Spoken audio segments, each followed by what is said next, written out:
Admits to locking two of her own children in a cage. Now an Accomack County mom is facing some serious jail time. Lisa Ness Hopkins pleaded guilty to 5 counts of abuse and neglect. 13 News Now reporter Ali Weatherton uncovered new details in court today.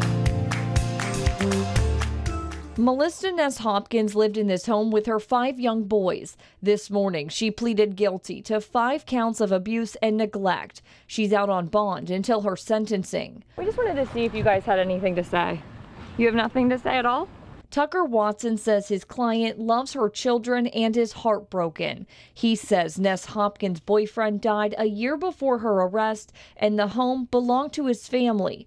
Watson says the home needed several repairs, but Ness Hopkins didn't work and couldn't afford to fix it. As for putting her 2 sons, ages 2 and 3 years old, in a caged crib, Watson says his client wanted to make sure they were safe and wouldn't climb out.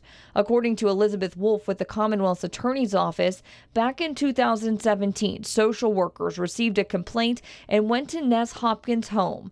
Inside, Wolf says 5 young boys lived in filthy conditions. Wolf says 2 of the children were caged inside their cribs. She says it took the social worker 23 minutes with an electric screwdriver to remove 1 lid. She says one of the boys began hissing at her and making noises she described as, quote, animal sounds. The social worker says the children had lice and multiple bug bites. The Commonwealth says all 5 kids are now safe and in good homes. Ness Hopkins will be back in court for her sentencing on December 3rd. In Accomack County, Ali Weatherton, 13 News Now.